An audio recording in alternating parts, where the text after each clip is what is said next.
अस्सलामुअलैकुम नाजरीन, रिपब्लिक पाकिस्तान में आने वाले तमाम नाजरीन को खुश आमदीद।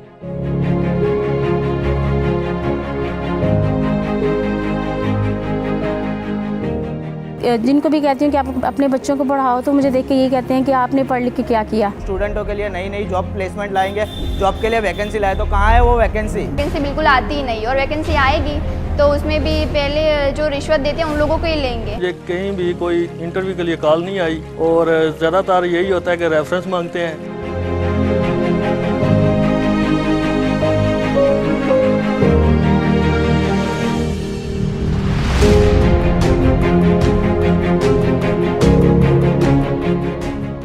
एदाद शुमार के मुताबिक पाकिस्तान में 188 तालीमी इदारे higher education commission of Pakistan से मंजूर शुदा हैं।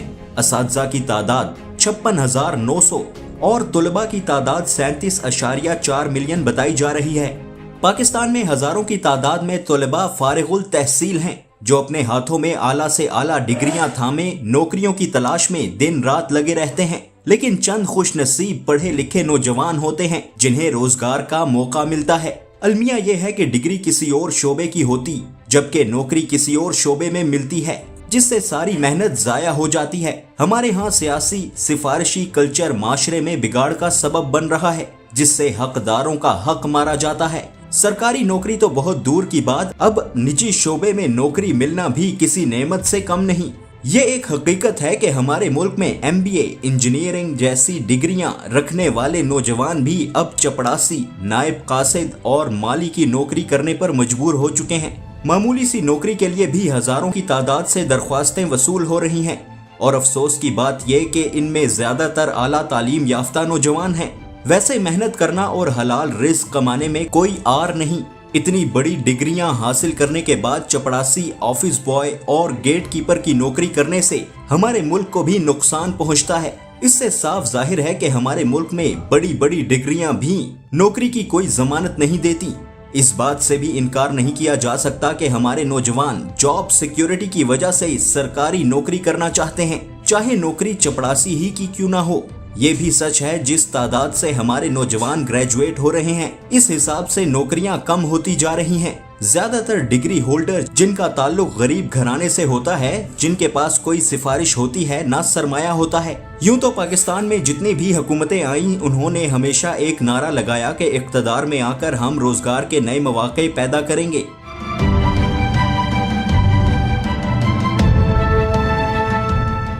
जैसे किसी भी सियासी जुमात की हुकूमत बरसरे इक़्तिदार में आ जाती है तो फिर पूरे 5 साल मेरिट का ढिंडोरा पीटना शुरू कर देती है। नौकरियां फिर भी आम आदमी या मुतवस्सित तबके से ताल्लुक रखने वाले पढ़े लिखे नौजवानों को नहीं मिलती, बल्कि पढ़े लिखे नौजवान सिर्फ CV भिजवाने में लगे रहते हैं। जबकि सियासी असरो रसूख और सिफारशी कल्चर की वजह से असल हकदारों का हक मारा जाता है। एक अलमिया ये भी गरीब और मुतवस्सित तबके से ताल्लुक रखने वाले आला तालीम याफ्ता नौजवानों का नाम नेहाद टेस्टिंग सिस्टम के जरिए रास्ता रोका जाता है। टेस्टिंग सिस्टम भी एक कमाई का जरिया बन चुके हैं। मौजूदा हुकूमत की जानिब से नौजवानों के लिए आसान इक़्तिसाद पर कर्जा देने और अपना रोजगार स्कीम भी सुस्त रवि का शिकार है। मौजूदा हुकूमत ने भी अपनी इंतखाबी मुहिम के दौरान 1 करोड़ नौकरियां देने का नारा लगाया था।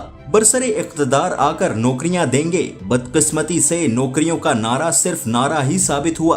हुकूमत को चाहिए कि आला तालीम याफ्ता नौजवानों की हौसला अफजाई के लिए ऐसा लायहा अमल तय करना चाहिए ताकि मुल्क में बेरोजगारी का खात्मा हो सके।